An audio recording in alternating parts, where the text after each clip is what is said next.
County champions are crowned. Highlights next on High School Sports Scene.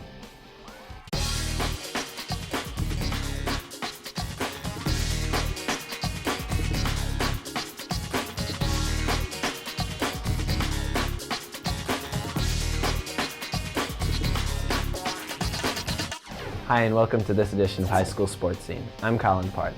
As we move deeper into the fall season, county championships were on the line in BCPS. We start our coverage with field hockey.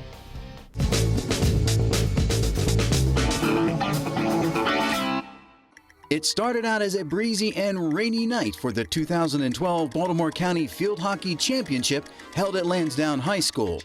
The undefeated Hereford Bulls, who are ranked number 5 in the state, were looking for their 5th straight county championship against the Delaney Lions. Early in the first half, both teams battled back and forth, with neither team getting their offense on track. But then Delaney gets an opportunity to get on the board with a penalty corner shot taken by Katie Williams, but the ball didn't find the goal. Then it was Hereford's turn when senior Caitlin Abbott makes a move and hits a rocket, but Noelle Bucco makes a nice block. Maddie Hoover is there for the deflection and sends it in front of the goal. Although Hereford had several shots on the goal, the Lions never let them in the den. The Bulls were on the attack again when Mary Claire Abbott takes 2 hard shots at the goal, which were both blocked. Maggie Guberle had a chance but missed 2. But wait, there's a penalty on the play. Fans tensely waited for the call. It was a defensive foul called against Delaney. So Mary Claire Abbott gets an opportunity for a penalty stroke to put the Bulls on the board. And she didn't fail, making it 1-0 Bulls. The Lions came roaring back when junior Sarah Sprinkle hits a nice shot and gets past the defender and goalie for the score, knotting the game at 1 apiece, and it would remain that way until the second half. On a penalty corner, the Bulls work the ball around, and Mary Claire feeds her sister Caitlin, who maneuvers her way around a couple of defenders and drives the ball in the right corner of the goal and puts the Bulls up 2-1. Delaney had a golden opportunity to tie the game up with time running out, but the defense of Hereford wouldn't allow them to score. Delaney gave Hereford a battle up to the final seconds, but in the end, the Bulls went on to win their 5th straight county championship. Congratulations to the Bulls.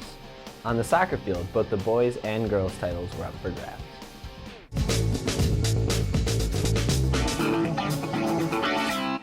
On a perfect night for soccer at Franklin High's McWilliams Stadium, the defending champion Catonsville Comets met the Perry Hall Gators for the Baltimore County Championship.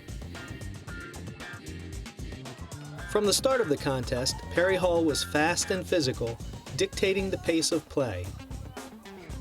Matt Holschneider's cross is headed just wide by Rob Allman. And a free kick by Justin Ornelas is gathered by Comet keeper Kevin Shepard.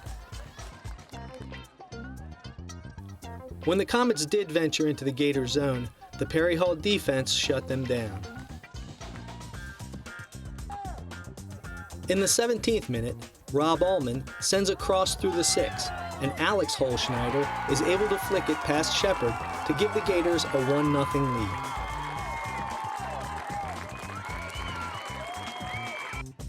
The Comets continued to have difficulty penetrating the Gator D. As Perry Hall kept up the pressure, Connor Gwynn turns on a low shot that is gobbled by Shepard.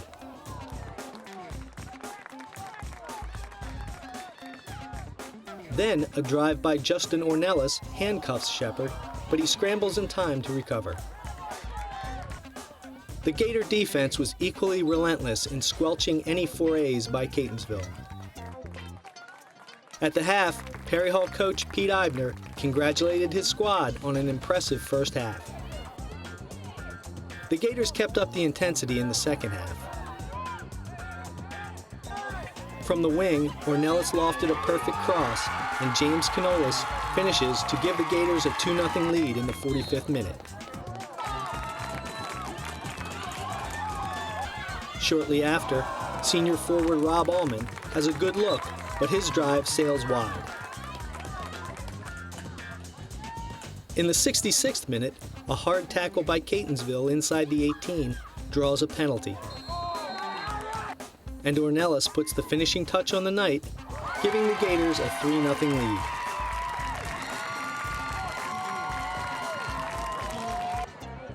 Late in the game, a drive by the Comets' Emmanuel Amiri goes just wide, symbolic of the Catonsville fortunes on this night. A round of applause to the Gators, worthy county champs.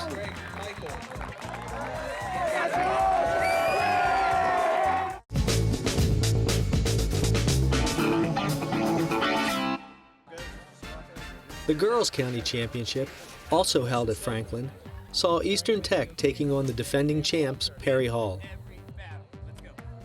The Gators were on the attack from the opening kickoff.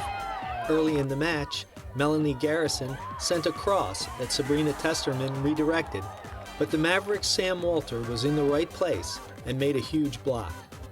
Minutes later, with the Gators continuing to apply pressure, Sophia Perzan got off a shot from 12 yards, but Tech keeper Ryan Jones gathered it in safely.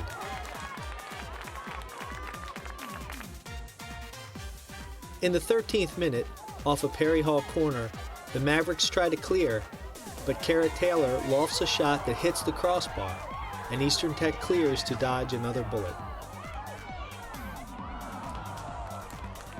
In the 21st minute, the Mavericks threatening, Ashley Hallemeyer lifts a shot from the 18 that hooks softly into the far corner of the goal to put Tech up 1-0.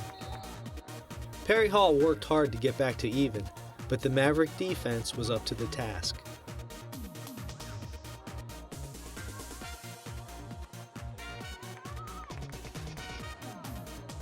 Off a Gator corner, Sabrina Testerman sends a through ball for Hannah Eisman, but Megan Miller clears to the side.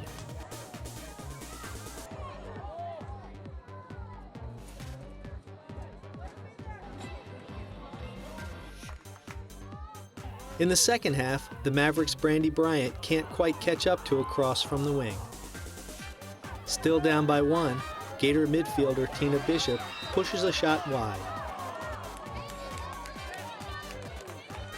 Testerman sends a ball for Garrison, but Ryan Jones beats her to it. Moments later, Kara Taylor redirects a cross at the 6, but Jones makes the save. The Mavericks' lead holds up as they take a 1-0 victory to earn the county championship. Congratulations to the champs. Next, we move to the volleyball court.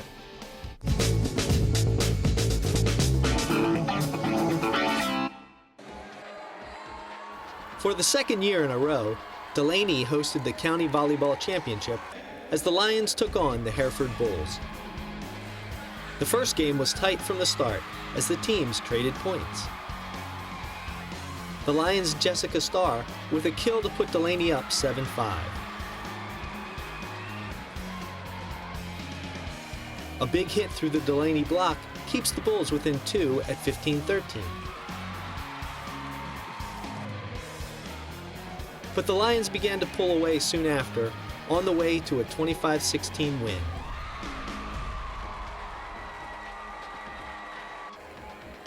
Game 2 followed a different script, as the Lions jumped out to a sizable lead.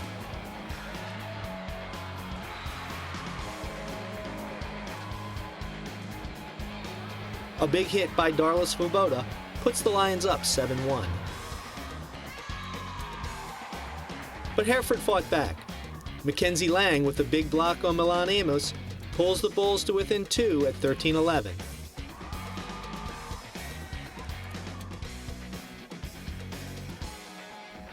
Another big block ties it at 15.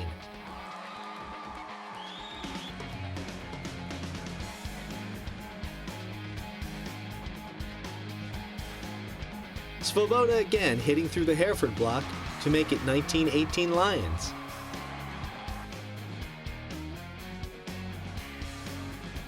A point by Heather Hills gives the Bulls the lead at 20-19.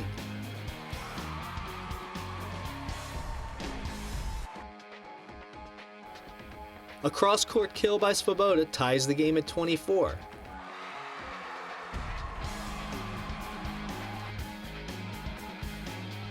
And moments later, it's Svoboda again to give Delaney the lead at 26-25. As the Lions went on to take Game 2, 27-25. Delaney took control of the third game early, jumping out to a 4-1 lead.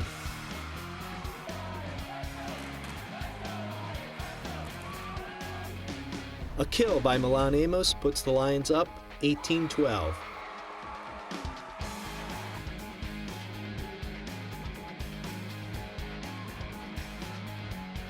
Delaney went on to a 25-16 win to take Game 3 and the match by a score of 3-0 to earn their first county volleyball title since 2007. Next, let's meet this month's outstanding female student athlete. Here's David Birkenthal with the story.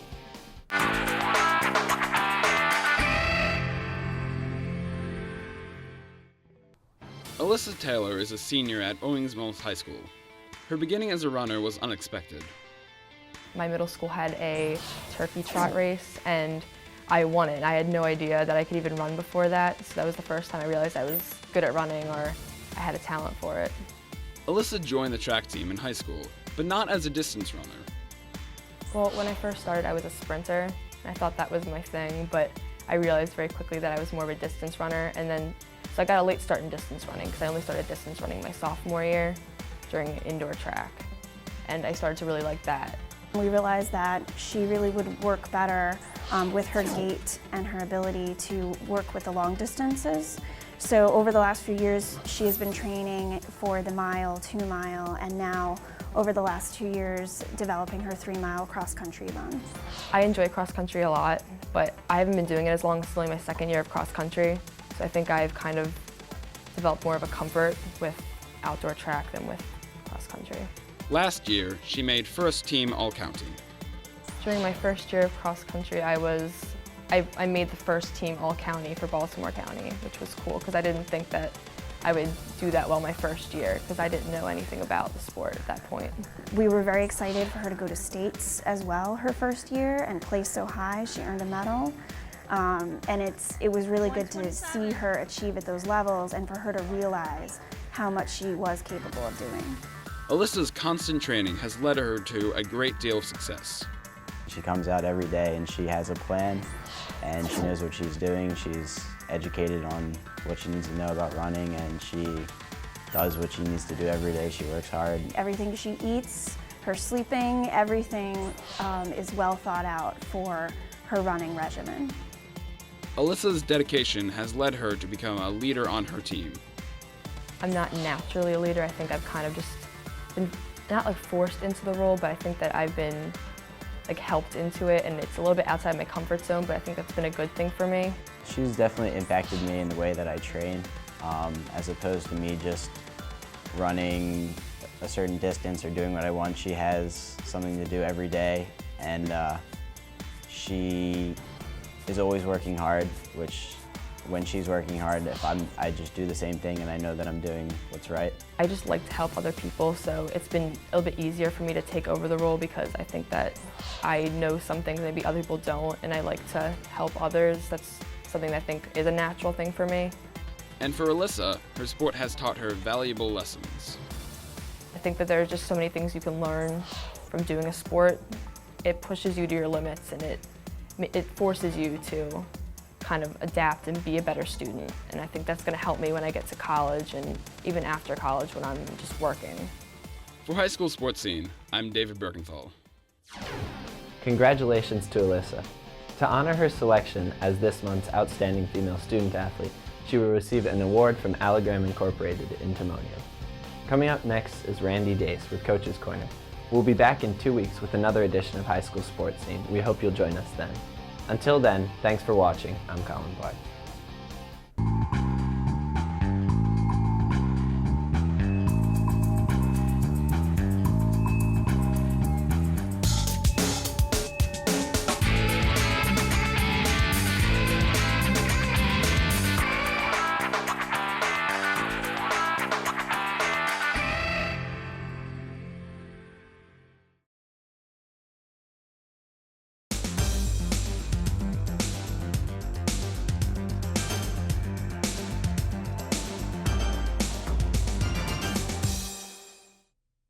Hi, I'm Randy Dace and welcome to Coach's Corner. My guests today are Michael Sy, the acting coordinator of athletics in the Baltimore County Public School System, and our old acting coordinator of athletics in the Baltimore County Public School System, Mr. Ron Belinko. And Ron and Michael, welcome to the high school sports scene. I apologize for saying old, Ron, but how long have you been around in the Baltimore County Public School System, Ron? 46 years, Randy, so you could say that. That's outstanding. And Michael, it's great. You are a Baltimore County graduate from Woodlawn High School.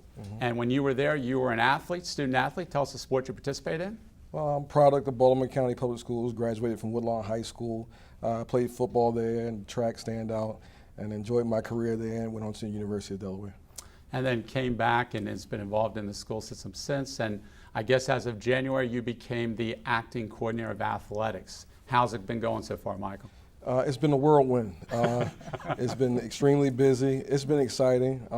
Very, very blessed to have Ron here with me, helping me, walk me through. But I work with a bunch of great guys, 24 great athletic directors. They all have been very supportive and been right there with me, helping me to get through this process as we move on through this transition. Now, Ron, you've been an acting consultant for the last year in the athletic department. And when Michael came along, real excited about seeing him come, a homebred student athlete from Baltimore County. Right, there isn't any question, Randy. When Mike was named, finally moved in the office, you have a product of the county, as you just heard Mike say, from Woodlawn High School.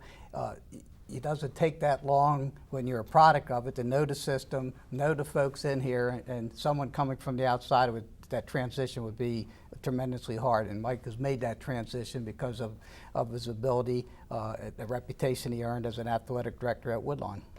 Now, Ron, as of June 14th, 15th, it's all over for you, retirement? Retirement, officially retired. June 15th will be my last day as far as with Baltimore County Public Schools. And everyone asks me, what are you going to do? First thing, we could go down the beach and then decide at the end of the summer, might do work with the NIAAA a little bit and with the State Athletic Directors Association, but that's it. So, Michael, as we were joking before the taping, the training wheels will be coming off and you're going to be riding by yourself. Anything first on your agenda list? Well, I don't know if anything's first on the agenda. The training wheels, I think, have been off for about the past month. Okay. Ron has been turning everything over to me and is like, here you go. So I'm kind of taking it one step at a time, learning as I'm going, and just getting used to the process, getting used to the different things that Baltimore County expects, and just trying to live up to the standard that Ron has set. Now, you've been a coach at Woodlawn, and you've also been the athletic director at Woodlawn. Looking back, and I know you're in a completely different role now, but as a coach, teacher, participant, what's great about Baltimore County's athletic program that you always thought that you were greatly proud of? Well, I think the thing that I'm most proud of is just that the amount of love and support that you get from the teachers, the administrators, the staff. And I think what Baltimore County really does that maybe we can't say for every single school system, that they raise young men and young women to be student athletes. And that's the thing that I was most proud of coming through, because they made sure that I had an opportunity. They presented opportunities for me. They made sure the academics was there. They made sure the athletics was there. They took an interest in me as a whole person, and I think that's what Baltimore County does so well. It's ironic, Ron, but the number of coaches I have on throughout the year, and I say, oh, another graduate of a Baltimore County high school. I know myself, I'm a graduate of Towson High School. I came back because of the role models that I had in the classroom and as coaches. And as you said, Mike, it's a great system. And when you have people come back and want to do the same thing, you know something's going right. You know, Ron, I first ran into you in 1977 at Overley High School. I was a student teacher. And as a great example, Ron was a phys ed teacher at Overley High School. And you were going to start coaching a pretty new sport over there, right, for Overley? Yep, that was the lacrosse program. And I'll never forget, you offered me that opportunity to work with you, and it didn't work out that way, but the opportunity was great. And Ron, you've been from the trenches to the top dog. Looking back, talk to us a little about your career. When you talk about the career, you mentioned at Overley High School, starting a new sport there at the time in lacrosse, along Len Boston, who's over there at Towson with you. He was the mover behind it. And when you take a look at, when I first started in Baltimore County, Randy, we didn't have football. So you saw football grow, you saw the sport of lacrosse grow, the wrestling program, and you just saw the county grow tremendously since I've been around. We made a cultural change in the early 90s in athletics by putting up some lighted fields, playing at night, playing football particularly on Friday night or Saturday afternoons without lights. So when you take a look at that potential, and the students, our offerings have grown. We added girls sports, we added girls golf over the years, girls track and field, girls soccer. So being part of that and coming up through the trenches, and that's similar to what Mike has done. He has come up through the trenches, and you know every phase of it. Someone can't come up to you and say, well, you haven't done this. Yes, I have. Trouble is, when you're around as long as I have, it's what can you do for me lately, and all these things been in place, and people like yourself do remember some of those things. And another thing, I don't think a lot of people realize, Ron, but besides being the coordinator of athletics in Baltimore County, you served on so many different committees. And I know one of the, your special sport to you that you had great love for lacrosse, wrestling, football, and people don't realize all that additional time that you're putting in. Well, in order to make an impact on a state level, it's part of our responsibilities to be active on a state level and serve on MPSSA committees. And if you're not active, the county or the LEA gets shortchanged. So you must be very active in order to look out for Baltimore County and make your presence known. Ron, let me ask you, the first day that Michael came into your office and you sat down, you talked about things, what was your first words of advice to Michael? First words of advice? Gave him a lot of words of advice. Yeah. I might remember that. But one thing is that advise Mike to do is be visible. Be highly visible, be out there, let folks see you. It's going to be a tough job because there are a lot of things that have to take place in the office. Principals will expect you in the morning, but you cannot operate by email and texting. You have to make that personal contact to be out there to see what's going on. You know, when you coach, Randy, if I were on the side, on the sidelines watching what happens, if there's a bad call to officials, you would come running over right away and say, Ron, where did these officials come from? But you have to be out there to know that you listen and care and support things when they go bad or when they're going well. Now, Ron, that was a setup question because I knew the answer. And Michael, the reason I asked him that was because if he didn't tell you that, I was going to tell him that today. Right. But to be seen, because I've always seen Ron in the gym, on the field, on the track, and that visibility I think has been very important as a coach and also from the parents and also from the teachers. Michael, you think you're going to be out in those fields? Well, I've been out in the fields already. Like Ron said, that was the first thing he told me is to be visible. The second thing he told me was to be visible, and the third thing he told me was to be visible. So for He's me, a realtor like location, right? So for me, it was easy, just to go out and be myself, get to know all the coaches, At Woodlawn High School, I worked with a staff of about 40, 50, and then we're working with the entire county and 24 ADs and hundreds of coaches. So I want to get to know each and every one of them, get to know what they bring to the table as far as Baltimore County athletics is concerned. And in that way, I have my finger on the pulse of Baltimore County athletics, and like Ron has done for so many years, he knows everybody. I mean, it's amazing how many times we go out and somebody say, "Hey, Ron," and he calls them back by their name. Right. So if I can ever get to that point where I know all of my staff, all 24 schools, the middle schools included, then I think that I'm on the right track. We come up this fall, summer will be like this, right? And something's new this year, Michael. It's called August 11th is the first day of fall tryouts. And that's the earliest date we've ever had. Have you had any emails or complaints yet about that one, or does everybody just sort of say that's the way it is, let's move on? Well, no complaints yet. We have some things coming down the pipeline that might get some complaints going, but no complaints yet. I think everybody is just excited to get the new year started. I'm excited, being new leadership coming in. It's going to be a short summer. It's already short for me as the training wheels are taking off. So we're really excited. Well, no complaints as of yet, but we can't make everybody happy. So. Well, Jen, we're just about out of time, but Michael, I would give you one suggestion. You might want to give a name tag so your family knows who you are when you come home. Okay. Because Ron always had a name already. tag, Yeah. right. But listen, Michael, good luck. Thank you so much. I think we got a great man for the job. I'm looking forward to working with you as all the other coaches and parents and athletes of Baltimore County. Ron, what else can we say? You dedicated basically your life to the school system in Baltimore County and did one super job. And we'll miss you. Well, I think we'll probably still see you in a field or a gym somewhere, because I know you still got that in your blood. But enjoy your retirement, and wish you good health also. Thank you, Randy. For High School Sports Scene, I'm Randy Dace. Thanks for watching. See you next time.